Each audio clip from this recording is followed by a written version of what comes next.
The wind howled outside the glass-paneled walls of my father's lakeside villa in Vermont, but it was nothing compared to the storm brewing in that dining room. "Congratulations, Ryan," my father said, sliding a heavy envelope across the table to my younger brother. "You've earned it." The deed to the villa, the company, the offshore accounts, it was all his.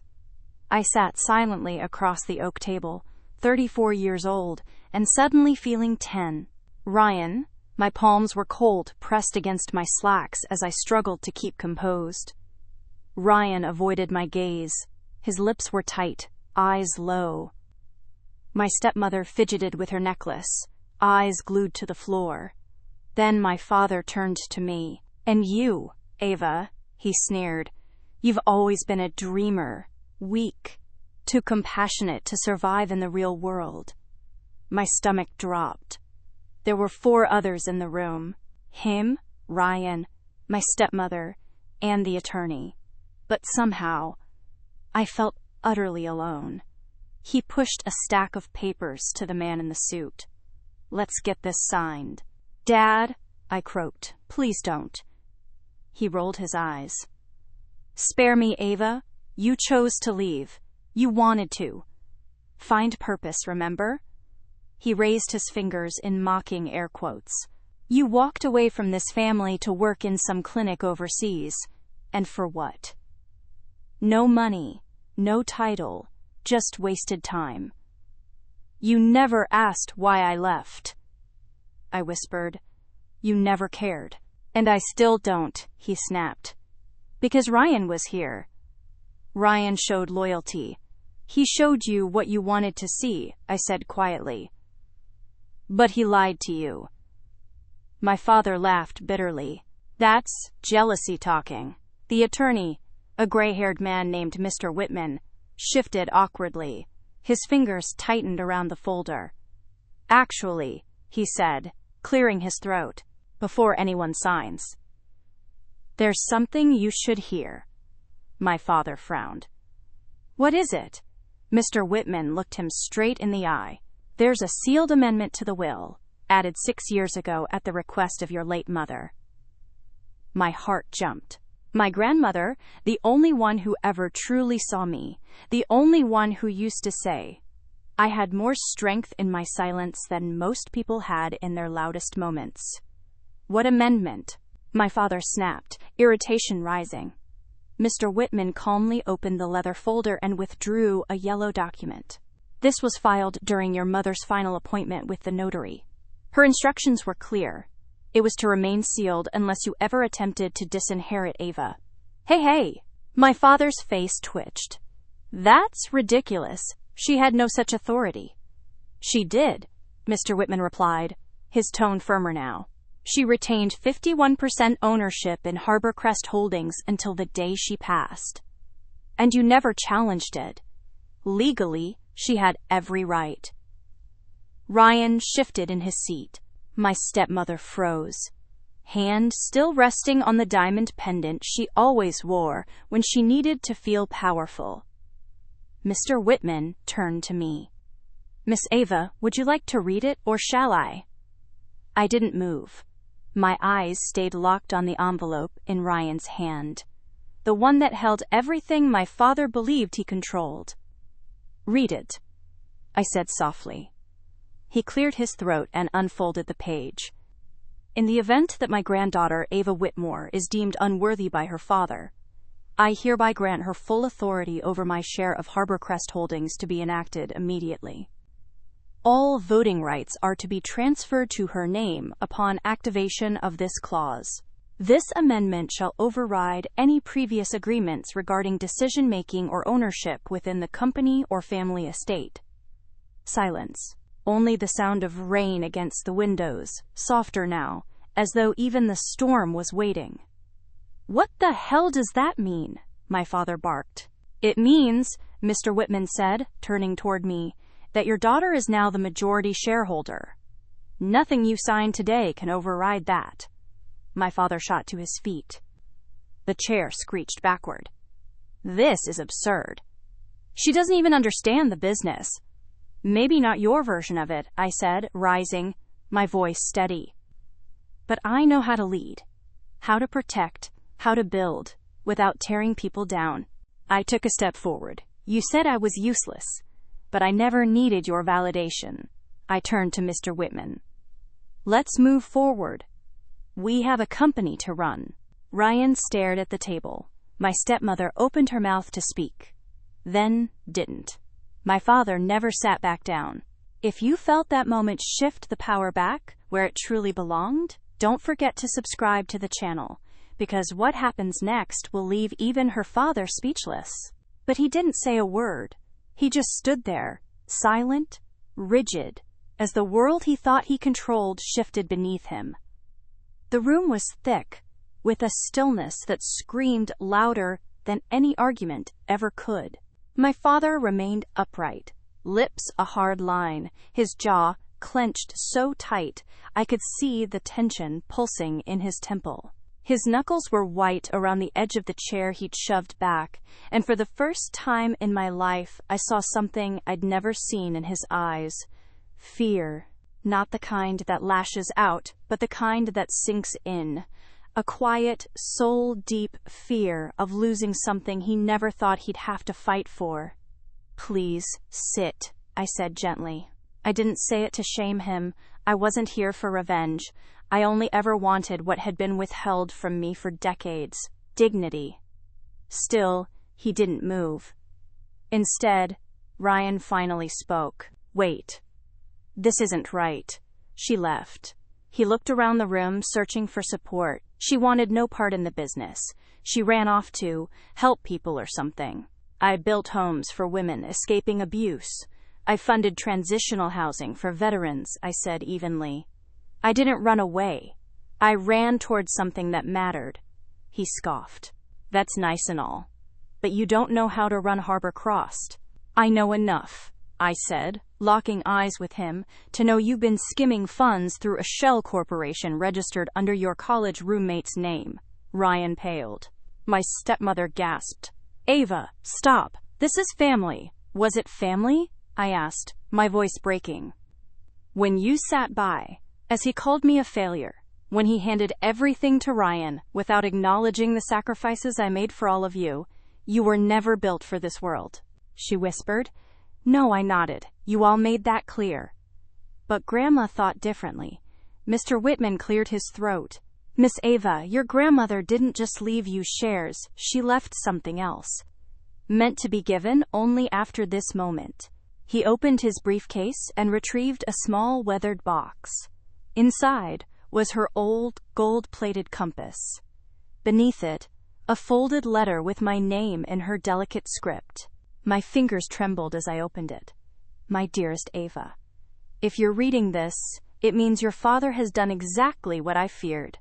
Don't hate him. He's a product of a world that told him power is louder. You were never weak. You were the quiet strength that held us together. This compass is yours now, because no matter what path you take, I trust you to lead. Tears threatened, but I blinked them back. I turned to Mr. Whitman. Let's proceed.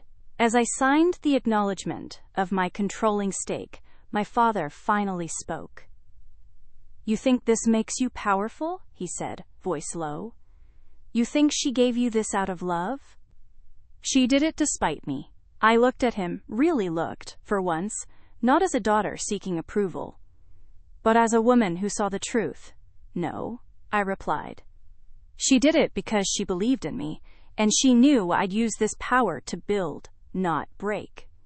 I walked out with my head high, years of rejection falling from my shoulders like rust. But what waited outside wasn't peace. It was war. Because power brings enemies, and Ryan wasn't finished. I'd barely reached the corridor when I heard footsteps. Ava, he called out. I turned. His voice was calm, but his eyes calculating. You don't have to do this, he said. Do what? Push me out, he shrugged.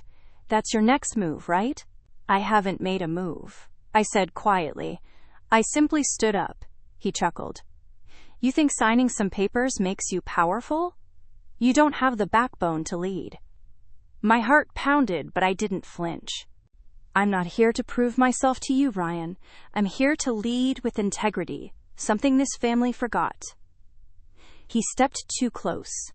I give you 2 months, he sneered, before you crawled back. The company's not a charity, Ryan said coldly. It's a battlefield.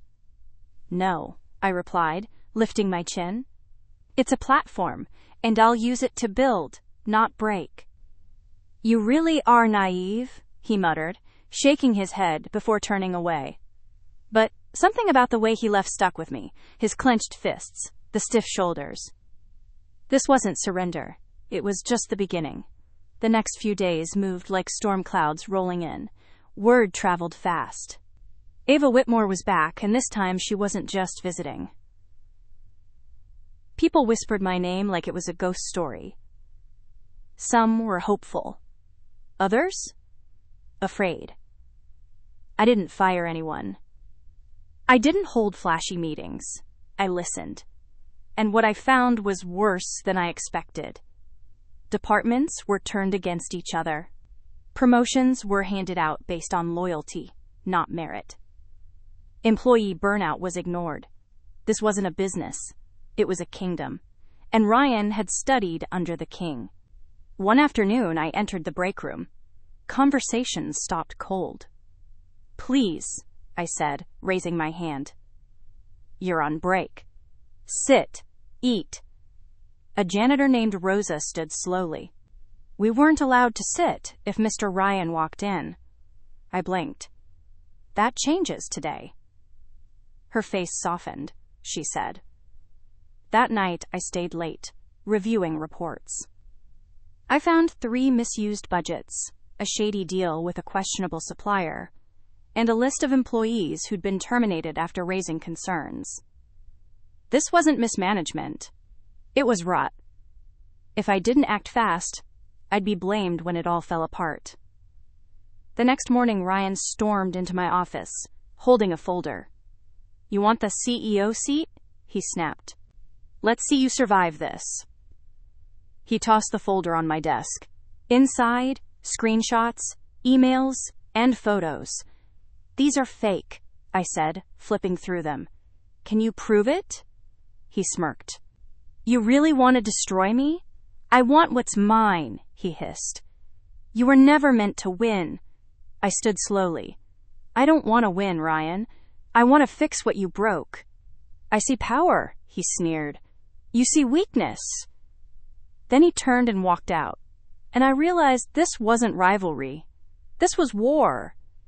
But I had something Ryan didn't. The truth. Within 48 hours, headlines flooded in. New CEO accused in charity fraud? Family feud at Harborcrest Holdings. Ava Whitmore, legacy leader or liability. It didn't matter that it was fake. The public didn't wait for truth. My inbox exploded with PR alerts. My phone wouldn't stop. Shareholders were panicking. I had barely begun, and I was already bleeding credibility. I told myself to stay calm, but late one night, locked in my office, I broke. Not loud, not messy, just silent sobs curled on the couch. I wasn't crying because they didn't believe me. I was crying because maybe, just maybe, my father had been right. Maybe I wasn't cut out for this. Then came a soft gnaw.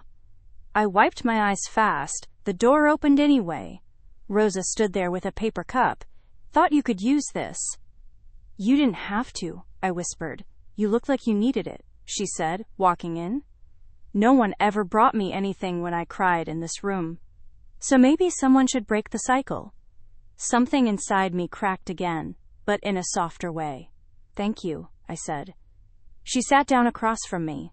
Miss Ava, she said, do you want to know the truth about your family? I looked up, unsure. She nodded. I've worked here 28 years. I've seen more than most, and I've seen what they hide. You always looked me in the eye, Rosa said gently. I couldn't speak. My throat tightened. You may feel alone now, she continued. But you've got something they'll never have. Loyalty earned through kindness.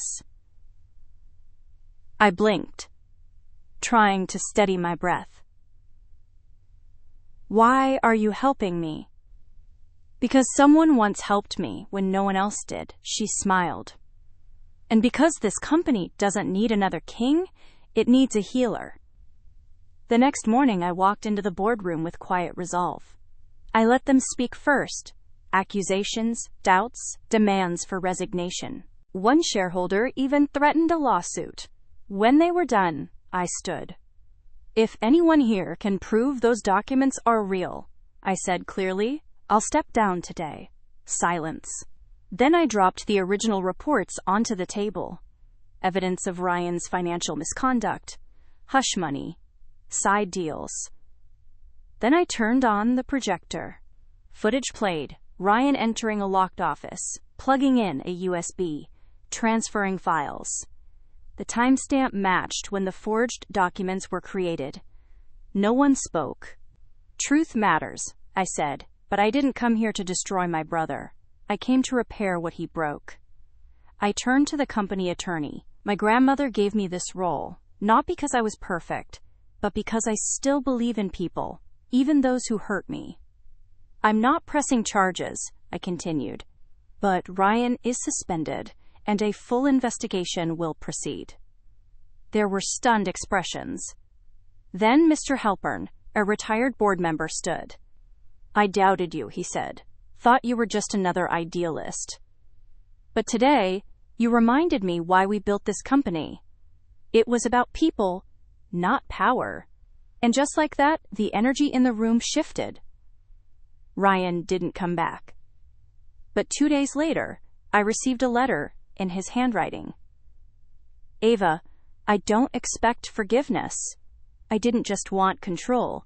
I want it to be seen. I always thought you got the love I never did.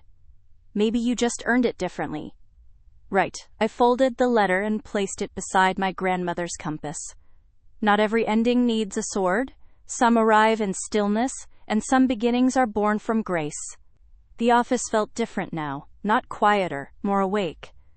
It had been a month since the boardroom turned. The media retracted the false claims. Some tried to call it luck, but those who mattered saw the truth. Not because I shouted louder, but because I held the line with integrity.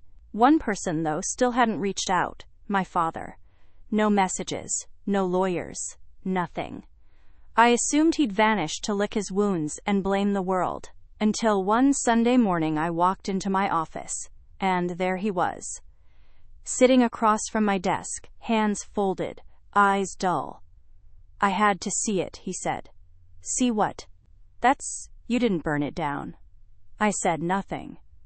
He looked older, tired, for once not like a man in control, but like one who'd lost something that mattered. You were right, he said softly, about me, about Ryan, about how this place stopped being about people. I studied him, unsure if I could believe it yet. Why now? I asked. He pulled something from his coat. A photo. Me and Grandma. I was 12, covered in paint. She was laughing. She said you'd changed this family, he whispered. I just didn't want to believe it. If I did, I said gently, it's because she believed in me. He nodded. I came to say something I should have said long ago. He met my eyes. I'm sorry, Eva, for everything. Part of me wanted to say it was too late. But healing doesn't start with blame. It starts when someone finally breaks the cycle. So I nodded. Thank you. I just needed to say it before I ran out of time, my father said. Then don't, I replied gently. Fix what you can. It's not too late. He didn't respond, just gave me one last quiet look before slipping out the door. 2 weeks later, Rosa stepped into my office with a folder. What's this? I asked. A list of every employee your father let go for speaking up, she said softly. Figured you'd want to see it. I opened the file, read every name, and then we sent out letters. Each one an invitation to return, no questions asked. Not because I needed redemption, but because legacy isn't built on bloodlines. It's built on how you make people feel when you leave the room. Months passed. The company didn't look flashier, it looked warmer. Ryan never returned, but we met once for coffee. No apologies, no digging up the past, just two siblings trying to understand each other. Maybe that was enough. My father kept his distance, but one day I received a receipt. A 7-figure donation made in my name to the women's shelter where I once worked. No note, no signature, just his quiet way of saying he was trying. And that was enough. Because I didn't get revenge, I got something stronger. Respect, peace, and a future no one could take away. Now when I walk into that boardroom, I don't hear whispers. I hear footsteps of people who believe in me. All because one day someone said I was nothing, and I proved them wrong without becoming them. If my story moves something in you, drop a comment below. Tell me what part hit hardest. Tell me what you would have done. I read every word, because connection is what this journey has always been about. And if you're facing your own version of being underestimated, know this. You don't have to shout to be heard. You just have to stand steady in your truth. Subscribe to the channel if you believe in healing through strength and strength through kindness. Because sometimes the quietest ones carry the loudest legacies. And we need more of that in this world.